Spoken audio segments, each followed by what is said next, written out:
Bueno, acá el profesor Parise, una nueva edición. Tema de hoy, Imperio Musulmán. Vamos a poner un icono clásico para entender lo que representan los musulmanes. Vamos a empezar con el origen. ¿Cuándo empieza el Imperio Musulmán? ¿Cuándo? ¿Dónde empieza? Muy bien, en principio vamos a la cuestión geográfica. Este es un mapa que voy a usar más adelante cuando veamos la expansión territorial, pero Arabia se arranca de Arabia. Por eso se dice los árabes, generalmente también se los suele asociar. Arabia es esta península, la península arábiga, que es en donde está al este del mar Mediterráneo. Abajo del corredor sirio-palestino tenemos toda la península arábiga, que es una península desértica, muy rica en la actualidad con respecto al petróleo. En aquel momento obviamente ni se usaba. Ahora bien, la pregunta es ¿cómo arranca esta civilización? Un personaje, el profeta de esta religión, de esta cultura, el profeta se llama Mahoma. Mahoma fue el que originó y el que centralizó a los pueblos árabes. Cabe destacar que antes de Mahoma, los pueblos árabes eran pueblos politeístas, creían en muchos dioses y estaban dispersos en toda la península. No estaban unificados bajo un gobierno común, sino que cada tribu se manejaba a sí misma. Había un punto de común, una ciudad muy importante llamada la Meca, en donde significaba una especie de unión de los pueblos, estos que no estaban unificados, pero era un lugar sagrado, un espacio donde confluían todas las tribus y llevaban sus propios dioses, sus ídolos, o sea, las representaciones de los propios dioses de cada tribu, las llevaban y había un lugar, una piedra, se llama dentro de la Meca, está la piedra, una piedra negra, que es muy importante para el pueblo musulmán, ya vamos a ver por qué, donde confluyen gran parte de todos los seguidores. Ahora bien, Mahoma, cuando trae la novedad, Mahoma era un comerciante que tomó contacto con otras religiones monoteístas, por ejemplo el cristianismo, el judaísmo, y trae la idea de un Dios único llamado Alá, lo lleva a la Meca. En la Meca lo tratan de loco, los que manejaban un poco ahí el comercio y demás estaban en contra de crear una nueva religión y lo expulsan de la Meca. Al expulsarlo, Mahoma se va para Medina, una ciudad que está en el norte de la Meca, y ahí arma un ejército, consigue seguidores y vuelve y toma posesión de la Meca de una forma armada. Hay un cambio de carácter. A esto se le llama la égira. La égira es el momento que Mahoma vuelve a la Meca, ¿bien?, para tomar control de esta ciudad.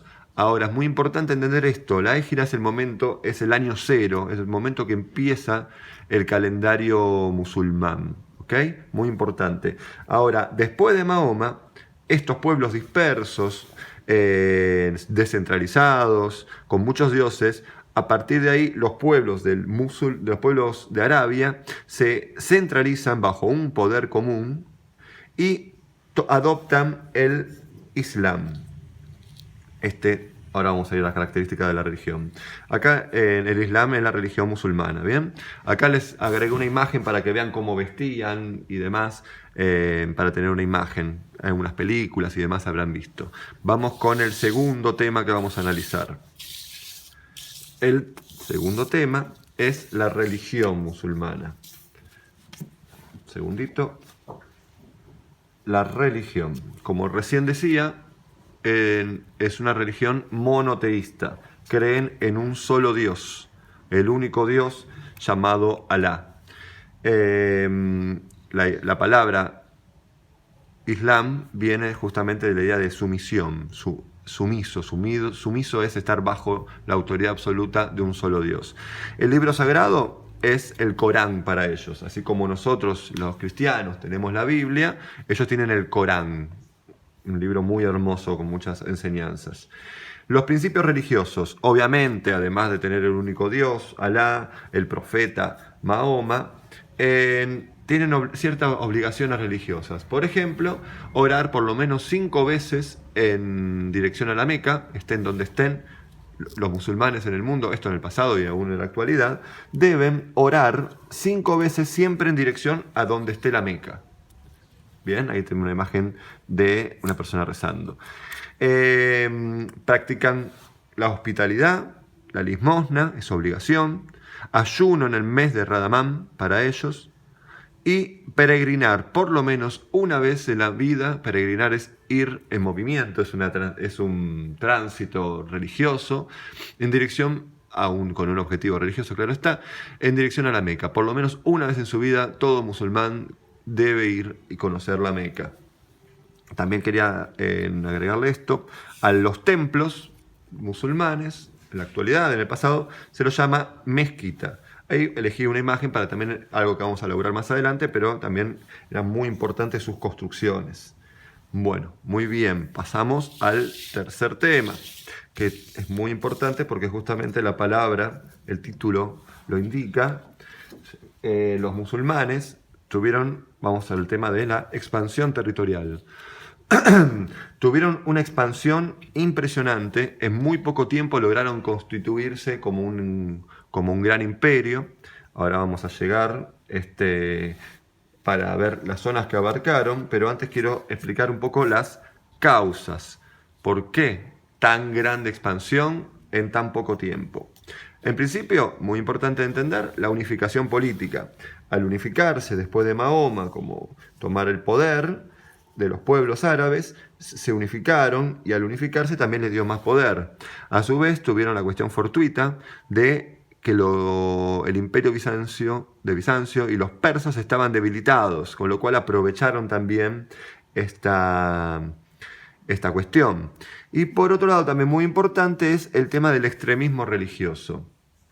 La religión, como les decía recién, a partir de la Hégira, toma un carácter más bien guerrero, y se empieza a propagar la idea de la guerra santa contra los infieles.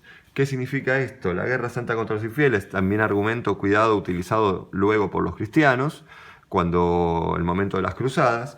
La guerra santa contra los infieles indica que todo aquel que muere luchando en defensa del propio Dios va a tener como una entrada VIP, vamos a decirle, va a tener una entrada triunfal al paraíso.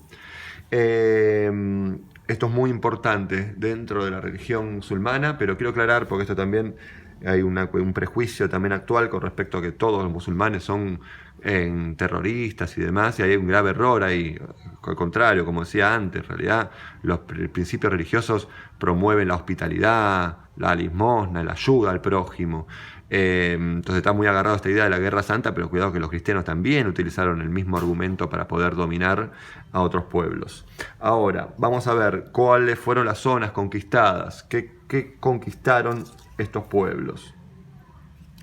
Está separado en etapas, pero miren qué impresionante. Acá le puse un grafiquito que muchos no van a ver, yo se los voy a leer, quédense tranquilos. El punto 1 es la unión de toda la península arábiga, o perdón, mejor dicho, la zona occidental de la zona arábiga, fue ya bajo todavía la vida de Mahoma. Bien, una segunda etapa es cuando se termina de constituir y unificar a toda la península arábiga, en donde la capital era la Meca. A una tercera etapa, primera y segunda son toda la península. La tercera etapa es lo que está representado en verde, verde más oscuro, no sé si se llega a ver. Bien, que va hasta el 750, en donde hay una capital, se traslada la capital a Damasco. La cuarta etapa es cuando ya conquistan desde el norte de la India hasta, y no llegamos a la otra parte, voy a agregarle este grafiquito, hasta España. Casi toda la península ibérica fue dominada por los musulmanes. Impresionante la cantidad de territorio conquistados por ellos, repito, en tan poco tiempo. En este mapa les agregué también, le pinté con naranja, no sé si se ven bien los colores. Naranja es todo el imperio musulmán. Violeta representa al imperio bizantino y verde a los reinos germánicos romanos.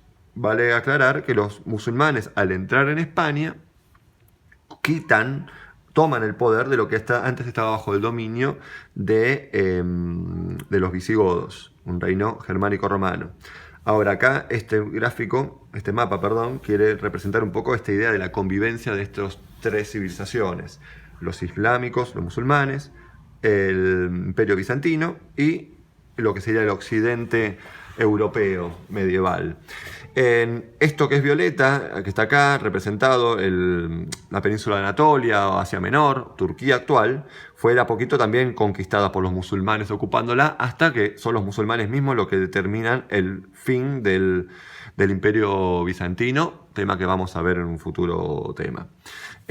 Algo que me importa también aclarar es esto, las características del dominio, cómo dominaban los musulmanes. Los musulmanes tuvieron, al todo pueblo dominado, generaron lo que se llama un sincretismo. ¿Qué es el sincretismo? Es la integración cultural de los pueblos conquistados. ¿A qué me refiero con esto? Hay distintas formas de dominio cuando un pueblo domina a otro. Por ejemplo, los españoles cuando llegan a América es un dominio más bien de ocupar y borrar la cultura originaria, la cultura de los pueblos dominados. Los musulmanes tomaron otro tipo de dominio en donde fueron sintetizando, fueron tomando elementos de otras culturas y adaptándolas también a las propias. ¿Qué quiero decir con esto? No es que borraron la cultura del pueblo dominado, sí, obviamente le impusieron el dominio político, el obligar de tomar el propio Dios Alá, y la religión islámica y todos los principios que ellos llevan, pero esto es un tema importante de entender. ¿Por qué? Porque es lo que va a hacer que sea tan rica la cultura musulmana. Voy a cortar el video acá y vamos a seguir con un segundo video para no hacerlo tan extenso.